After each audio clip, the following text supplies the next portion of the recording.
Hey everyone, welcome to Locked In, the channel that brings the best college football intel to the modern fan.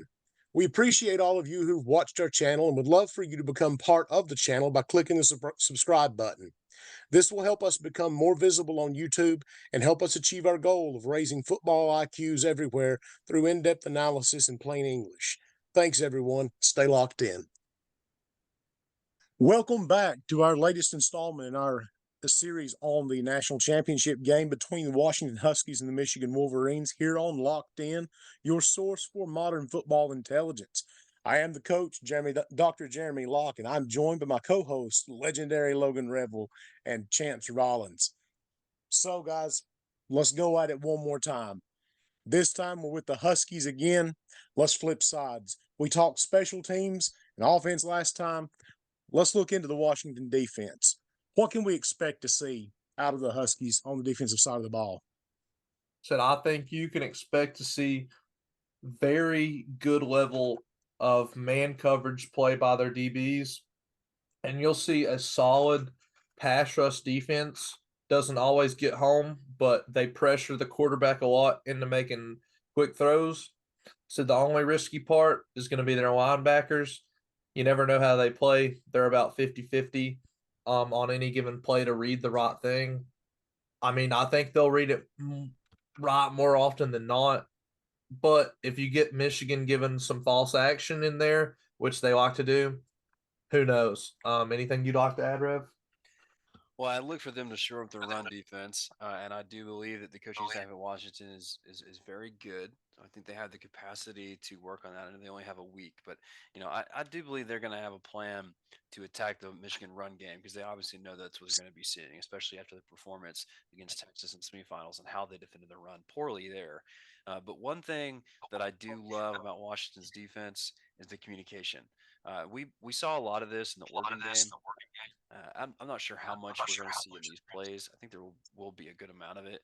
And even if there isn't, something that I just know about them from watching them over this course of the year, the defense knows for the most part where they're supposed to be and what they're supposed to be doing.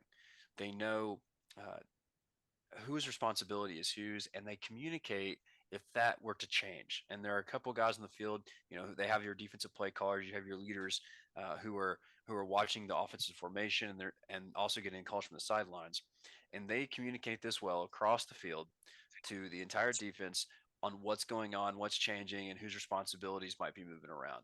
And that's something that great to elite teams do. Really, elite teams that we're talking about. We use that word a lot when we're trying to discuss just a different level of play. We use that a lot in regards to Michigan because you see them almost always, not always, but almost always doing the job that they are responsible for and trusting that the guy next to them is going to do his. It's a similar thing that you want to see with Washington, and I think they do that for the most part. And then also just the communication where they're able to discuss pre-snap what's going to happen, and a few quick words, a few quick motions, and boom, okay, everybody knows what they're supposed to be doing. I love that. From the defensive side of the football, I think that's a necessity in order to be greatly effective, especially when you are as a defense are trying to do multiple things. Different looking blitzes, different looking stunts, different coverage looks in the backfield, changing some things up. You have got to make sure everyone's on the same page, and you have to make sure everyone can communicate. And Washington's defense normally does a very good job of that. That being said, let's get into this film. I'm excited to see how Washington's defense is shown in the plays that we have. Yeah, first we'll have a run, and it's 2nd and 15. You cannot allow Texas to run for 15 yards right here. So I mean, it's the start of the game, but at the same time, you look at what's happening on the field right here. Um, Let me go and annotate it. You'll see number 0 go out, and then you'll also see the wing right here, 85, go in his motion. So you get these linebackers right here, and look, they're over here breathing on each other's neck. Mm-hmm. I mean, they're literally crisscrossed in the middle right there. And once you have this happen, so look at this lineman. He can block both of them by just getting in front of one of them. And 5 is still going out with the other guy. even after the handoff. I was like, he don't know what's going on. He just sees the action of Quinn Ewers maybe throwing a screen right here. So, I mean, this play is dead to rights. And I'll say it's because of linebackers. So we talked about the linebacker play early. Said he sees this and he sees this, and they both go, and they're just out of position. I mean, you got to be thinking that's why you take a step and you flow. You don't really like go as hard as you do. So when you see this, you can just cut back and go inside your gap. But at the same time, you don't see a corner come up here like you would for Michigan. So Michigan does a very good job of having their safety or corner get off of blocks and come up and make run stops. So you don't see that either from Washington. While they are very good at defending the pass, their DBs, that is, in man coverage, you don't really see them come up on the run a lot. So be prepared to see the linebackers have to make plays to win the game. And we don't see it here with their linebackers against Texas. So part of one of the things. Go ahead. One of the things that really surprises me about how Washington plays, and I know they had a fifth man up on the defensive line here, but they tend to be in a base 4-3, like a very base, two high safety, three linebackers in the center of the field, four defensive linemen. That is their basic look, and the thing that I find a little bit confusing about that is that you really put those linebackers on an island a lot of the times whenever you're facing spread packages, and you'll see them have one linebacker in the center quite often, and like you said, I don't know what their keys are because they look like they're like, it looks as if they're trying to read like a foreign language instead of knowing that there's certain plays that are happening. And it's almost like that they, at times, it's not every play. Sometimes they look really good, but other times it's like they go into search mode and they don't quite know what it is they're searching for. And, things like this run that you just showed pop up. And so I think you have to have high confidence in your linebackers to run that defense. And I just don't know if they're the kind of linebackers that inspire that kind of confidence for me. I mean, my thing is, if we just start this play over and we put ourselves in the linebacker position, right? And we read through the guards to the running back. What are we reading right here? Said we're looking at the guards. Say we're right here at linebacker. Picture this as us, right? We're reading through the guards to the running back. Said as you see this play go, what are you going to see? You're going to see these linemen step down. The whole line step down almost like it's an inside zone run. And what are you going to do? You read through them guards. You read through them guards. What are you going to see from the running back? You're going to see that running back not take a jab step, nothing. He's just going to go straight right here. So as a linebacker, I don't know what you're reading. I mean, maybe you're reading that little wing right there on the motion, but you're not supposed to read that. I don't, unless they just have different keys for this formation. I don't know. I'm not in their linebacker room or their defensive room, so I'm not there. I don't know. But as a linebacker, you're taught read through the guards to the back or to the running back. And if you do that, you see where this play is going and you kill it dead as a linebacker. They obviously do not do that. I think you can say that pretty safely without being in their linebacker rooms. It's just simply because Washington makes so much use of motion themselves. And, as an offense, you have that philosophy because you know that it works well to put defenders in binds. Typically, we're not seeing this kind of like misreads. We're very often seeing linebackers get pulled out of positions so you can run the ball, to the places that they vacate or throw it to the places they vacate. But, in this case, it's as if they have a Cadillac of an offense set up, but they have kind of just a regular old Chevrolet on the defensive side. And what I wonder here is there, and I think Washington's a balanced team. I think they're a very, very good team. But do you think that there's a little bit of of a sense that they emphasize offense maybe to the detriment of the defense at least a little bit? Because I can't imagine their offensive players making these kinds of mistakes. Oh, I'd say so. And you also got to think they worked their defense off their offense. Their defense wouldn't be nearly as good if their offense wasn't as good because they make teams pass the ball, and that's what they build their defense to do, to defend the pass more than the run. Because if you get behind as a team against Washington, Washington likes to throw the ball, and they like to push the ball downfield. They don't like to go 3 and out. They like to waste the clock, push the ball down the field, and make big explosive plays happen and score a lot of points. So if Right. you're a team and you get down a touchdown, you got to be thinking, I need to score and even it out. So, I mean, I know Michigan will run the ball and they'll stay true to that, but you get teams like Texas and they freak out and they're like, we got to pass the ball. And that's what happened in this game. And they won sometimes, but not enough to win this game. So And I think honestly that's the gamble that a team like Washington makes is it would be like almost like I don't know, I guess this is a weird analogy, but it would be like, it would be as if you want to fight a man on a scaffold because you're used to heights. Well, if the guy really wants to fight you, he's going to have to climb up there and fight you, but he's not at his best because he wants to be on the ground. And I think Washington, like you said, they want this to be a passing game. And their team, like you said, I think you said it in a way more eloquent and correct way that, or eloquent and correct way than what I did, because I can see, your bigger point is that their defense is built to win games that their offense sets up. And so, yeah, they are driven by offense, but the defense responds in kind. So, yeah, I think that's a good way to put it. I am curious to see, and we'll maybe see some more as we go on the film. But if you watch the whole tape, when you're talking about Washington basing more out of a 4-3 a lot, and here we have 5. So one of the things I think you might have, and this is what I was talking about before, is like you want to see communication with your defense to make sure everybody knows what they're doing. You don't have that here. It looks like linebackers a little bit confused on who has what, and even if they aren't. You have somewhat of an alignment issue right now on the screen. You have 11 on a 10. I believe there is a number, there is somebody who is either playing this deep or playing down below the screen right now, Mm-hmm. which that might be because you're bracketing a receiver on the bottom or on the top, so you're worried about him on a vertical release and you don't want to get beat over the top. That's fair enough. But something that you see as this play develops, and really it's the middle linebacker.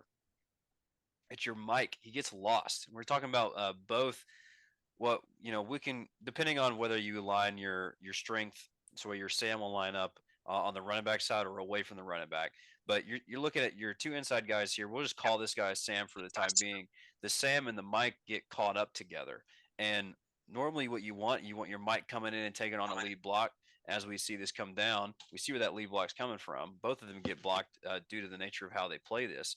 But if you have both backers coming down to the spot, coming down to the gap where they're reading this coming into, one takes the blocker, one takes the tackle.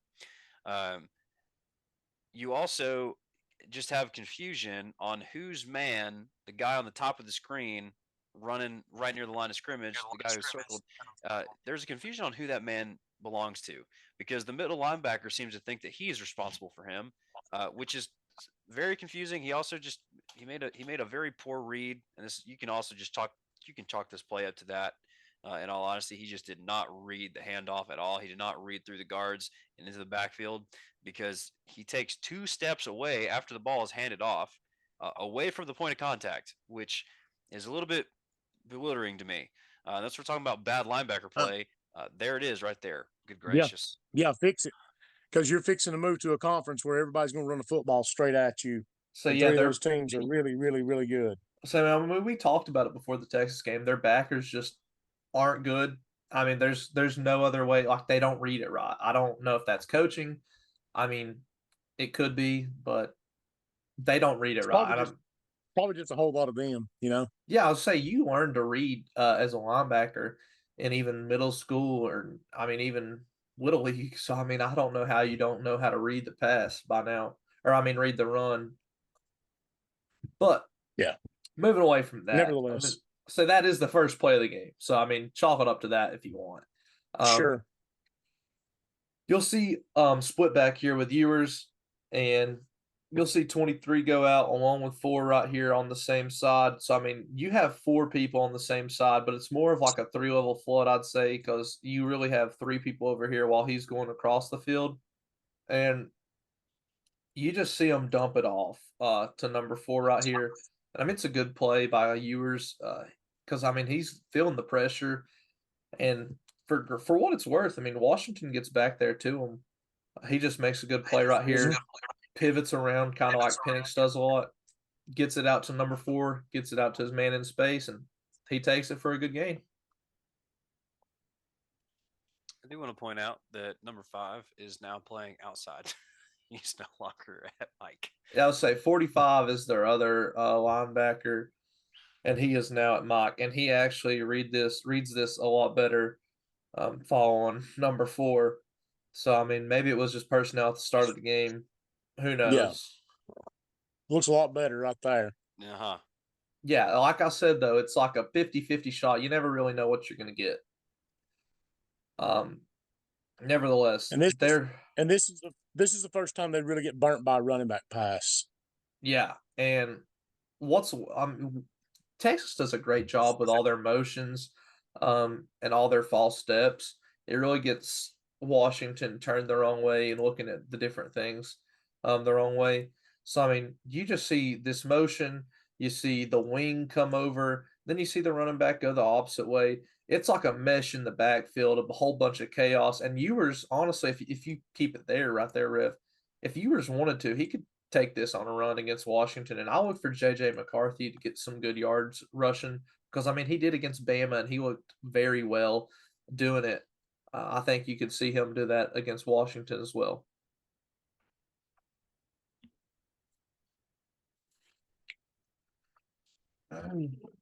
So I mean, here you go. You see again motion, split back.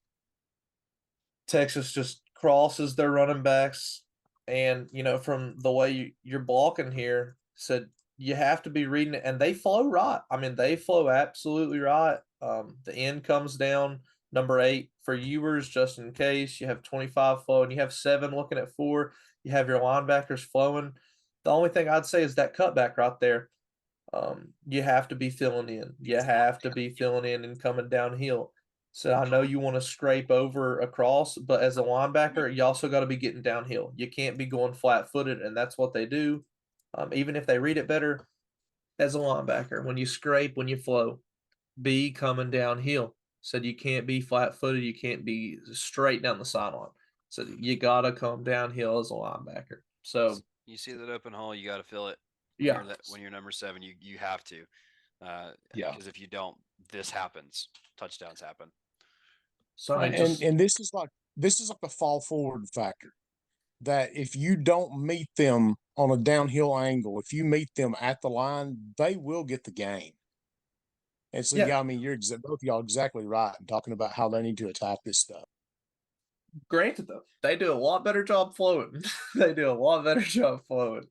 Yeah, They so just goal line, we've got number 10 and we got number 11 here. We've seen 11 already play the spot, and they flow well to it. It's where Texas originally looks like they're going. It's all filled up, and your last backer coming in and scraping. He's slow playing this. When you It's his responsibility to get the cutback. Cutback is on him most of the time. That's what you'll see. Sometimes it's a safety if safety's down and run support. But regardless of which type of player it is, this is a massive gap that Yes. as a defender, when you see that, okay, hey, if if they have any ability at all to hit any cutback lanes here, that's exactly what this is. So it's identifying what you're looking at here. It's not just that the play is kind of running its course over here, over to my left, the offense is right, so I'm just gonna continue to slow play down, and then maybe no. You see this thing open up like this, you best believe that someone's going to be coming through. They're going to be looking for a hole like that, and instead of coming down and meeting it and making a good play, what would have been a good play, he waits too late, and then he makes contact with a running back that has a much fuller head of steam and is able to get bowled over into the end zone. yeah, and that's why you scrape coming downhill, not straight across. There you go. So you will see right here, good view from the backfield with viewers on this pass. And Good protection. I mean, it's great protection. He gets outside the pocket, takes it for a run, and just dumps it right over their head. But I mean, you got to think J.J. McCarthy will be able to do things like this. They got a holding call, number 70 right here, got a hold. But at the yeah, you see it right That's there. It's fair. pretty yeah. I mean, it's pretty obvious. But at the same time, you see they are locked in right here on the DB level just until the very end here, and I think that J.J. McCarthy is going to have a hard time passing the ball against their man coverage just because the windows will be so tight. I think he's very elite as a quarterback and he's able to make those throws. But when you see JJ McCarthy back here and you see these DBs running back with their receivers still, JJ McCarthy will see this and he will turn and he will burn. It is 3rd and 17. That man is going to make something happen. That's my opinion on that. So I believe so. I do want to point out, as far as eyes, they have their eyes ready for quarterback run. It's good pursuit. I mean, you see a lot of purple jerseys headed in the right direction with good angles. But about right here, yep, right there, number 10, who is in coverage, who is man up with this guy, he gets a little bit lost. And the reason he gets lost is he forgets for a quarter of a second what his responsibility is. If he's going to come down to the quarterback, then he has to let this corner know that he's passing this guy off to him. And if he's not, then the corner is the one who has to come up and take quarterback while he stays on his guy. Watch his steps. I'm going to replay this a little bit more. Watch his steps as he gets closer to the sideline. He takes a couple, really Flat just steps. They're flat flat steps steps. coming down instead of staying with his guy. This either needs to be discussed previously. Okay, which guy's coming down and which guy's staying with, or you can do this if you are a high level defense. You can have communication where one of them will have the call. One of them will be designated as, okay, this guy has superiority here. If he says take this, you take it. One of those things needs to happen, whether it's before or whether during, and neither. He takes just a couple flat steps, just a couple steps, more towards the quarterback's way because he's worried about that quarterback run, and he leaves his guy just enough space for Ewers to make a throw. And that's all it takes for really good quarterbacks. Great quarterbacks who can make all those throws on the field with good touch. That's all it takes is one or two wrong steps. You hear us say that multiple times. There's a reason. A couple wrong steps is the difference between a great defensive play and a terrible one. Yeah, I mean, obviously they didn't convert because of that holding call, but it's okay. We'll go on to the next play. You see this tight end playing in a wing position. He'll just come down, and you'll see 55 actually, I mean, full on commit to this run here, and he's just too far behind. Say they like the backside does a very good job at playing this. It's just the front side. Say when you see this as a linebacker, he has to come here. He has to feel this. I mean, he just has to. That's his gap. He has to feel it. Sorry, he just has to fill that gap. And you know what? He does. And then when 23 sees that, he bounces it out. 11 just gets sucked down inside. And that's all you can say about it. And he has to make that play. He comes down too hard, takes the wrong angle here, and gets burnt because of it. So, I mean, their number 5 does a lot better job at backer here. 11's just a little slow. He's a little slow to react. You can see 5 be 3 yards ahead of him, a second above. And this guy out here, he has to come down now. Like he sees that. He sees him hand the ball off because, I mean, he has a clear picture. He can see him hand the ball off. He has to come down as soon as he sees that and get outside. But he don't, obviously, and it really costs him here. As we talked about before, backer play is going to be the difference in stopping this run game, and you just don't see a high level or even a really mediocre level of linebacker play here from Washington. Something else that I don't know what the defensive call was. I don't know how they had this set. I don't know if they're relying on their outside backer over here to play contain, which if so, don't do that. Do something different. Good gracious. And if not, and it is supposed to be the end is the reason this play happens like this. Watch the end's foot. Goes, he takes a step and then cuts inside. Even if he isn't, but if he's not supposed to contain, whatever, that's a alignment and a coaching philosophy difference that I have. Whatever, be it as it may. I think he needs to be having the contain. if you're trying to rely on that tackle that you have marked there to try and get upfield to take this outside, you're wrong. I mean, not you are like that's just dumb. If that's what their whole goal is, there is such a thing as doing the little crisscross stunt Yeah. where you have the tackle, but he engages instead of getting to his spot. So if that was his job, he's wrong. And if it's the outside backer's job, he's wrong. And if it's the defensive end job, he's wrong. Everybody's wrong here on the edge contain. And this is something that my dad and myself will go crazy over is that defenses have lost the ability to contain the edge for multiple reasons, whether it's coaching, whether it's players doing the wrong thing. Somebody has to be accountable for that edge because just like right here, it looks like an inside run. But because the edge isn't accounted for, the cutback is there for the back to take it, and he does. So whether it's the end that took two wrong steps and went inside, whether it's the tackle not getting to his spot, or whether it's the defensive or the outside linebacker not coming down quick enough on the edge, you cannot give that away against remotely good teams, especially one that has dynamic players like Texas. They will make you pay for it.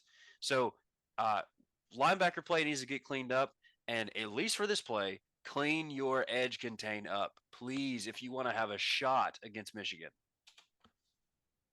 Yeah, I was saying, you just see their backers keep the old number 11 just stay flat footed, and that hurts them a lot. But moving on to the next play, I think we got trips out here, and 23 just goes in motion pre snap. Yeah, and you can see obvious man indicator. You're following the motion. Looks to be about one high from what we're seeing right now, and you'll see him shift over. It's going to be a 2 high indicator, and you'll see just a little mesh underneath here. And mesh works. We saw Michigan running a lot against Alabama. It's just them little drags, and this tight end coming. You get that chaos in the middle of the field. Linebackers running into each other. You get DBs running into linebackers. You get this tight end running into a defender. So I mean, somebody's going to be open off of this, and that's the way it's meant to work. Even that one underneath. So I mean, mesh, great man beater. It's probably the best one in my opinion. And I look to see Michigan running a lot against Washington's men. So I mean, they're going to have to get better at defending that. A better Looks like to way. me that in that situation, you need somebody on that backside to pass somebody off to. That's exactly what I was Especially gonna if you say. know that there's that mesh is a reality. I just don't know how you could keep going down the field giving them 12, 15 yards off that play whenever it's as simple as because you're not going to be able to feasibly trail that guy across the field. He's going to have a step on you. Yeah, and look That's at how far he's 10 yards away already. So I mean, yeah, that's he is exactly it. he's absolutely burnt. And then you just gotta rely on that safety that's coming over to come down and help you out. Yeah, And that's something that I see at times from them. And and if you're going to play what is essentially man coverage, get up there and play man coverage. Because I don't think you do yourself any services by giving somebody, an 18-yard cushion. I just don't see that working out for you. 10 yards is a whole lot to give, especially for somebody that can make you miss in a phone booth like some of the Texas guys. And you give them that much space to work with, they will make you pay for it because you And as a DB, you think giving that much space gives you a better chance with them because it means okay, I can, they might be quicker than me, but that means I can get turned and I have enough yards to account for their speed. So when that ball is coming out, sometimes that's the case, but when you have guys who understand what's going on and they have that much space to work in, they'll put a move on you, they'll put one step on you, and all it takes for that is one wrong step for you to take as a DB, and you're gone. See, All that space that you've given has now been utilized against you because you took one wrong move the opposite direction. and before you go on, I want to say 8 needs to make contact with this tight end. They're also rushing 5, so it's a pressure. It's 5-on-5. Say if your line cannot get home 5-on-5, first of all, you probably don't need to be sending 5. Second of all, if you're sending 5 and you cannot line up and man press for 2 seconds or 3 seconds, by the time your line gets back there to Quinn Ewers. So Mhm. what are you doing? So I mean, do something different if you can't do it right. So I mean, I don't know what to tell you here. They cross stunt, they send five, and you know what? If he lines up with him, they probably get there. They probably do get home, just in time. But you know what? He lines up 10 yards away and he gets burnt, and Quinn makes a quick pass because of it. This is another one of those that we talk about that like Michigan will do, and Locke brought it up, and then it was what I was going to bring up too. Just pass off. I know you're playing in man, but there are easy calls that you can make, and there's things to practice where man goes in motion, pass the motion off. It doesn't have to be the guy that you start with in the alignment is the guy that you finish with. In fact, that's what offenses they want that. They want to utilize that in order to get you crossed up in these crossing patterns. And this what we say mesh for things that sometimes aren't the typical play for mesh, but it's really just we're talking about receivers crossing paths to confuse man coverage. It's a man beater, as we keep calling it. And as far as the defensive side, just pass those things off, and that at least gives you a little bit more space. And it is less confusing when you're talking about people running by you and running across from each other. If you've passed that off, uh, if the motion happens and you make a player who has a better angle take that guy, you're not having to run across the field, and then also now you're closer up to the guy that you've got, and then you feel that mesh. Communication what I was talking about just a second ago, not pre snap, but a communication post snap in the middle of the play. You can have a pass off call where, all right, we passed the motion off pre snap, and now we're going to pass this mesh off because we know it's coming. It's something that defenses have to rep and practice beforehand, but you should know that when you're going to run man as a defense, you're going to come up against mesh plays because that is the number one play to beat man. So there are ways to combat that from the defensive side that just haven't been done. And Now, that's what we've seen on multiple occasions for multiple things. Now, on the flip side of that coin, I do understand why they don't pass off because they like their matchup. 42 on this tight end, number 10 on their running back. Say, I know they probably think that they'll get burnt if they have their linebacker on somebody else, but at the same time, they get burnt anyway. So why Safety not over top. test? So why not test the waters? Yeah, let's say they're rolling two here, in man. So I mean, you easily tell by him lining up in the middle and at the snap going over to his half of the field, it's covered 2 man. So I mean, And this is something that we have seen Michigan do very, very well. So yeah. I think that's why we bring this up. We're not talking out of our butts here. Like we're not talking about this stuff that is just impossible to operate on the field. It's not impossible. We have seen the team that Washington will be playing do this exact thing that we were talking about. So it is possible to be done if done the right way. But boy, you set Washington up for failure in this film. They had a lot of good defensive drives. We have not seen a single one of them. Hey, well, you know what? I picked what had the best view um for like what we could actually read. Just gonna be honest. Here you see pre-snap motion with the wide receiver, you see the running back come underneath, and There we go. Finally, a good defensive play. yeah, I was say oh, that's funny. But you see their guard pull, and I don't know why Texas does this a lot. I guess it's just to give them a run look to get them out of position. But you just see Washington drop into cover three here. I love cover three. It's one of my favorite coverages. You have the flats covered. You have all y'all have all deeps covered, and it's hard to get burnt in cover three. It really is. Um, and your linebackers, they have an easy job because they have help over top. They have help underneath. They can kind of just sit in the middle of the field, and you see them do that with zero, and they'll go out with them after so long, and he drops back right there where he needs to be. So I mean, this play is covered. I said they do a very good job with this cover three, and it gives 8 time to get home. Um, and I think 8 has to get home if anybody from Washington. It's their best rusher. It is, and they have to have good coverage downfield, and I believe they will. Moving on, though, this one hurt for Washington. So it's just AD Mitchell being AD Mitchell. Not much else you can say about it. They throw it up. 25 is just not in a good position to make a play on this. He's turned around, and Quinn just throws it up. and they catch it right over them. I mean, oh, this is a great ball, great catch, and we'll actually see this later in the game. Same exact thing. Um, but moving on from that, uh,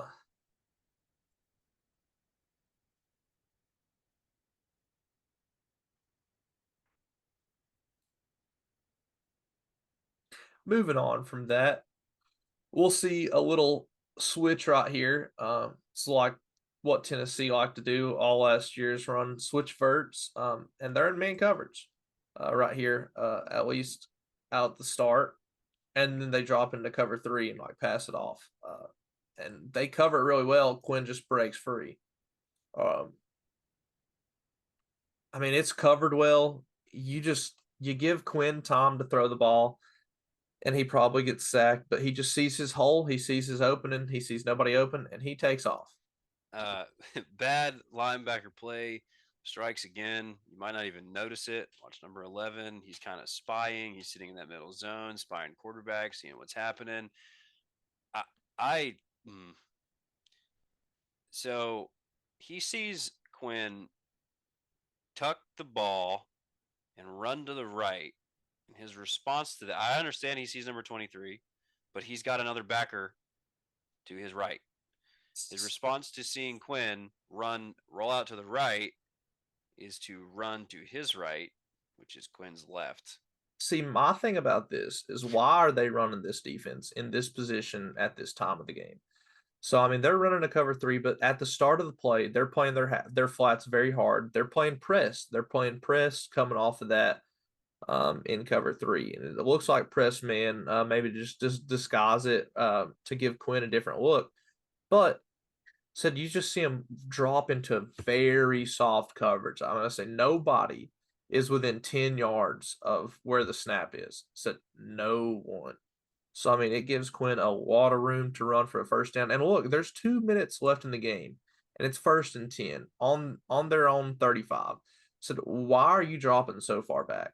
Like They're playing sticks here. They're playing, cloud. They're playing prevent. There's 2 minutes left. Whatever. I hate prevent defense. It's it gets teams. It costs teams sometimes. It just flat out does. But I understand there's a time and place for it. I would not say right now they're is. not within one score though. They're within 2 scores Yeah, too. it's 1st and 10. You're playing sticks. Interesting decision. Yeah. On top of that, if you're going to play sticks, you have to defend those sticks, and then you get away from them, which allows yours to get to the sticks and get a first down. So if that was the design of that, poorly done. And I just don't like 11 steps here. I understand that he sees 23, so in his head he's thinking, okay, I've got to go account for that guy. You already have somebody else behind you and to your right that can account for that guy. And yeah, like just the line that you drew, if 23 goes into the middle zone, just runs that Texas angle, just runs that angle right there. Yeah, all he has to do is run that angle, and that's another open guy that's going to be there because 10 in the middle of the field has committed himself to his right, Texas' left from the view the copy that we're looking at. That's our left. He's going that way, even though he's already got a guy over there. Someone's responsible for that zone. That's not your zone, my friend. Go to where you're supposed to be. And when you see the quarterback tuck it like that, you need to have pursuit. That's his job there, the way he plays this. He is supposed to be headed towards where the quarterback is running the football. He doesn't. He runs the opposite direction for 3 steps, which is just bewildering again to me. So again, we're talking about the weakness of Washington's defense, their linebacker play. Their D line does their job. There are multiple times in this game we don't have film of right now. There are multiple times where their D line does a great job of shutting down certain plays. And they do a serviceable job enough where the linebackers should be able to make plays. And I think that's my problem with it is that the D line does enough where the linebackers should be able to come in and finish plays up, and they don't. Just for either bad execution, bad steps, bad reads. There's a through line here on all the plays that we were looking at, which is linebackers need to be better if they're going to be able to compete against Michigan.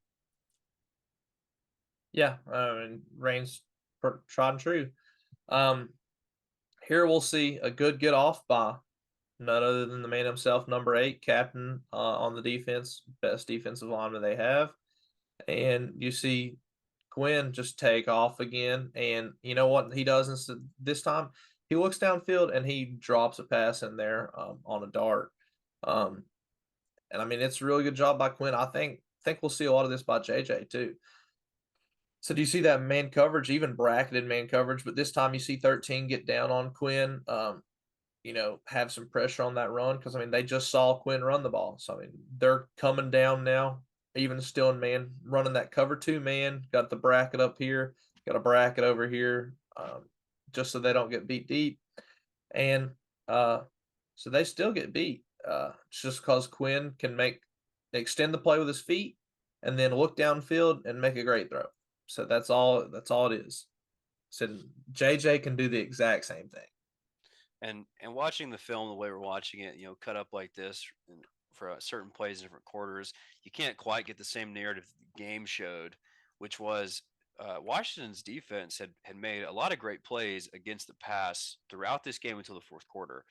Their pass rush got home multiple occasions. They were able to get Quinn very uncomfortable, making not great throws, and their DBs played well too. And then in the fourth quarter, things changed. Texas was able to move the ball a lot more effectively through the air, not just the run. All of a sudden, they were able to throw the ball. The pass rush wasn't quite as effective. The O line did a little bit better job protecting him. He had a little bit more lanes to move around in the pocket.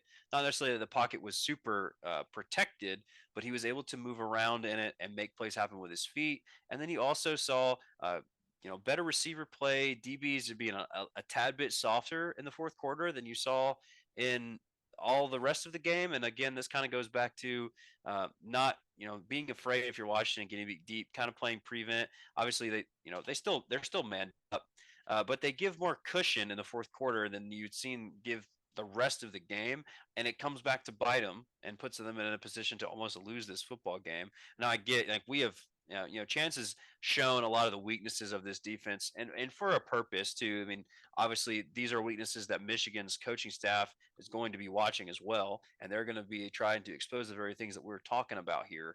But Washington played a better game of defense than what it showed on the stat sheet and what we show in this film because of their fourth quarter play and a few plays here and there in the first half. So this is what I was talking about in the opener of our first video that we did over Washington, where I would just like to see them close things out. Keep your aggression. They do. They have a more aggressive approach on this play. They just get beat on it, but don't allow teams to just crawl their way back in based off you guys not keeping your foot on the gas the way that you had in three quarters before it, because that's a good way to lose a game against a good team. Oh, and I expect to see a lot of this Monday. Here we see empty, said fourth quarter, 38 seconds. Got to make a play here. Got to have something. And we just see that man coverage, 50-50 ball. Jordan Whittington just goes up and makes a heck of a play. So there's no bracket coverage over him. Even though he had a great game, there's no bracket coverage over him. He didn't do much before that. So I mean, I get it. We want to have some help over top over here on this side of the field, but that just leaves him all by himself on an island. And say what you want, Quinn sees it and he says, "Hey, my best chance is to go over here where it's a one-on-one, and I trust my guy. I'm gonna throw it up, put the ball in a perfect spot where he can get it." And his receiver goes up and gets it. That's a big dude right there in Jordan Whittington. He's 6'1", 204, big physical receiver. So, I mean, game's on the line. Got to have a play here to get downfield with 37 seconds left. Throw it up, makes a play.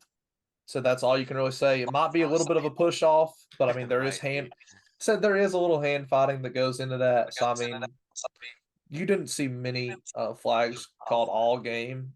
Yeah, they let them go. I mean, they let them play. So I mean, you can't really flag this or like say this one deserves a flag. They let them play all game.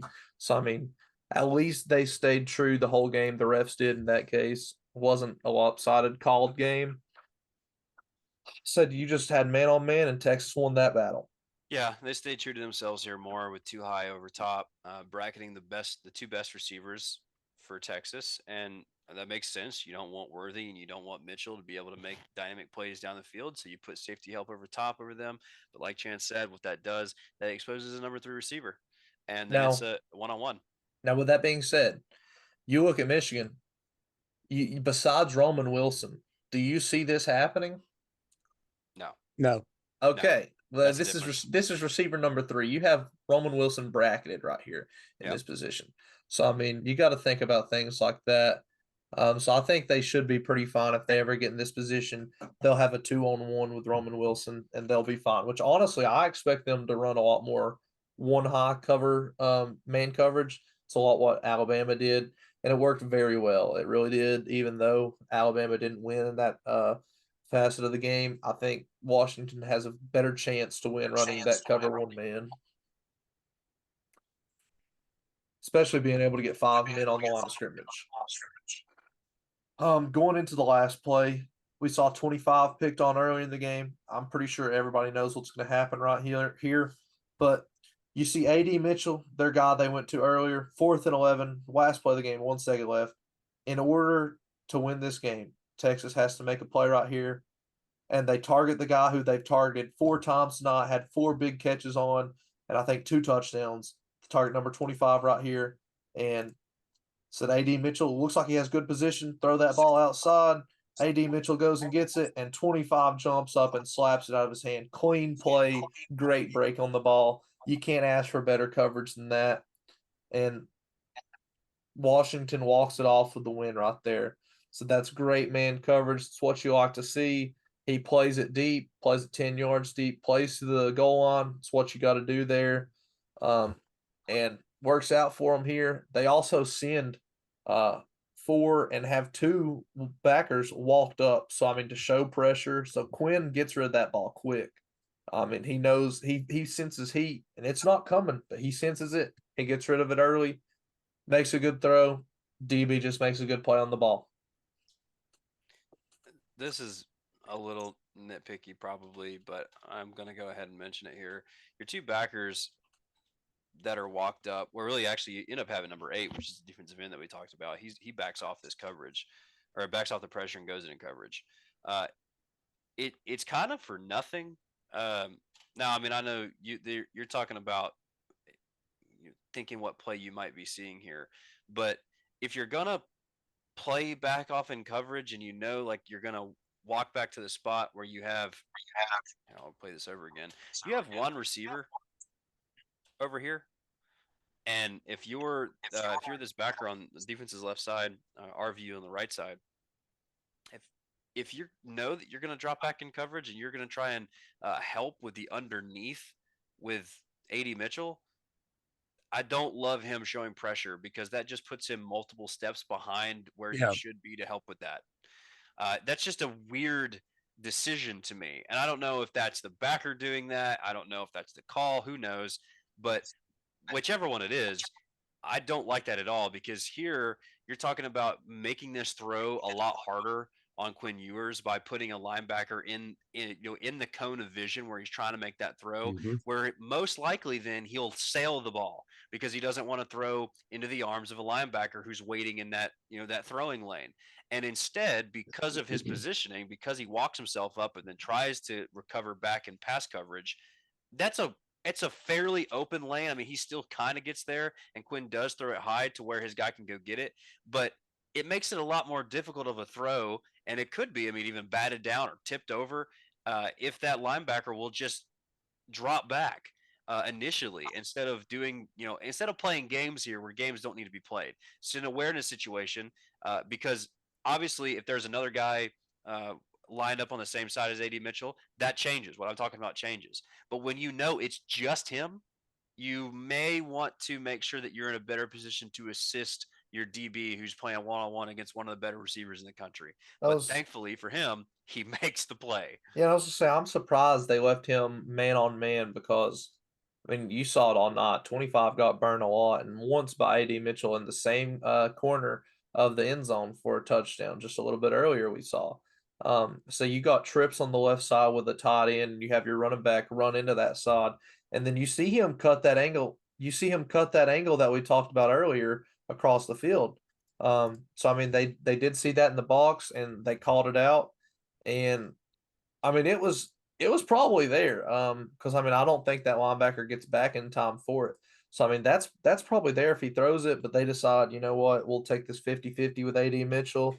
I mean, they didn't deserve to win the game, so I'm glad they did that. But but I mean, I honestly think that Washington just had really good coverage right here. So props to 25 for after getting beat multiple times, making up for it, making the play to win the game.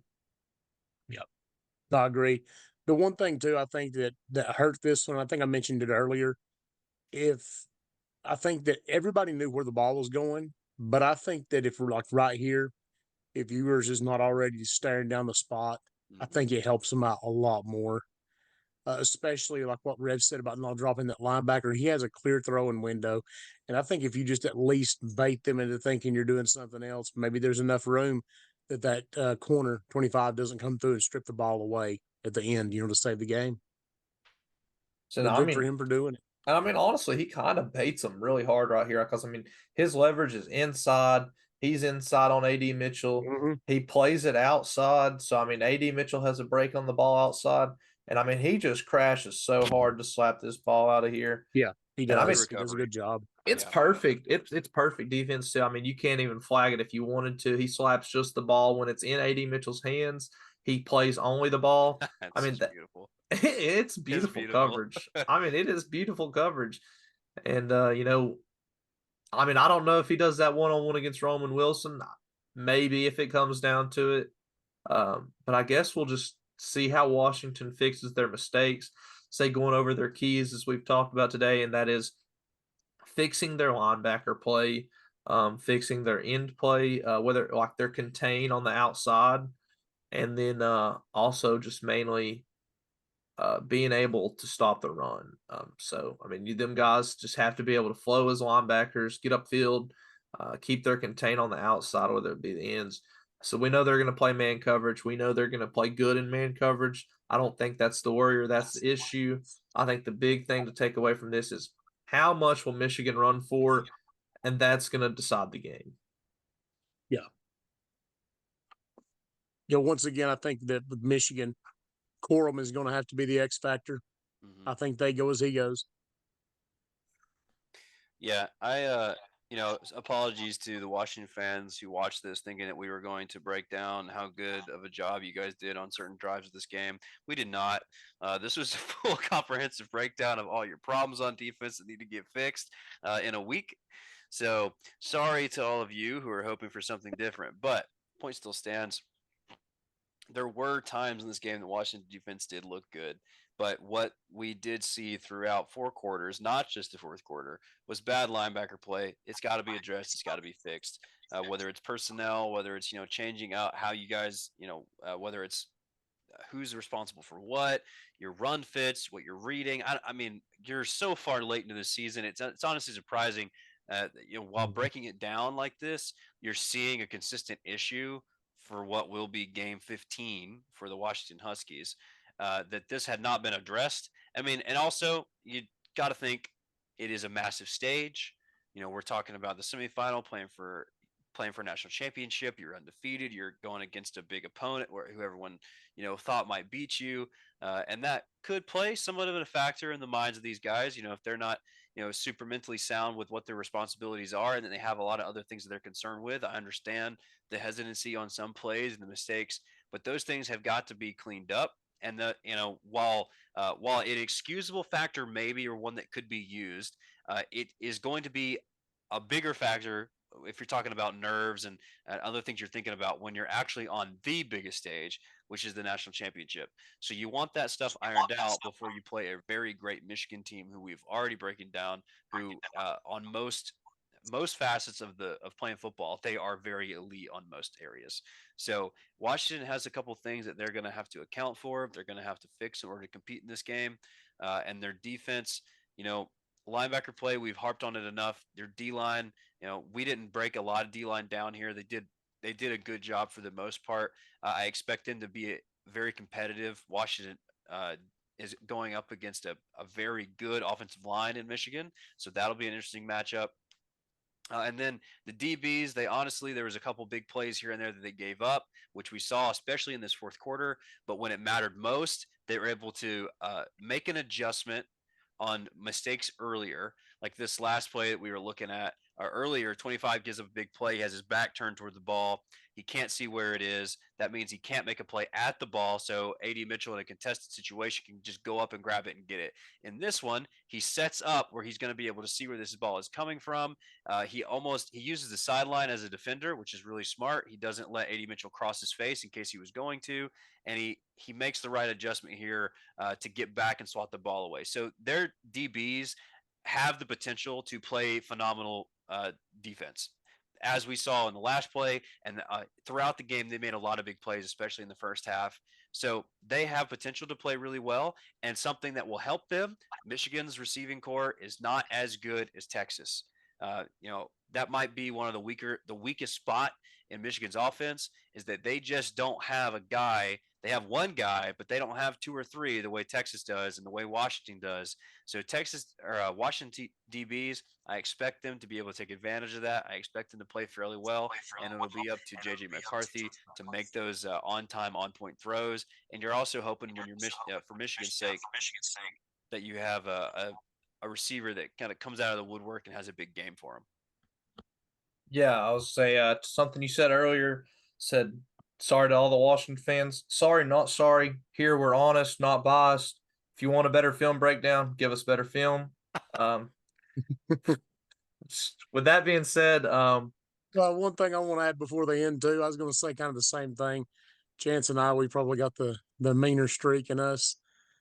You've also got to consider that in this ball game, two teams combined, they gave up over 1,000 yards of total offense. So yep, there are issues. And so, yeah, I mean, Washington, they played well enough to win this game, but to pretend like that there are not some issues that really need to be talked about, I think is to probably do the whole thing a disservice because there are some problems because this was not a well played defensive game. But that's not to say that Washington can't get the stops that they need to keep their offense in a position to win. Because honestly, I think that's what their defense is geared for. yeah, I was saying anything else to add? that's all for me. All right. Well, with that being said, everybody, for Logan, for Walk, for Chance, stay locked in. We'll see y'all next time. Everyone here at Locked In wants to say thank you to all of you who have subscribed to, liked, and commented on our channel. We've had a blast bringing great college football analysis to you. If you haven't subscribed yet, please hit the subscribe button. If you want to share your thoughts, we'd love to see your comments. Till next time, stay locked in.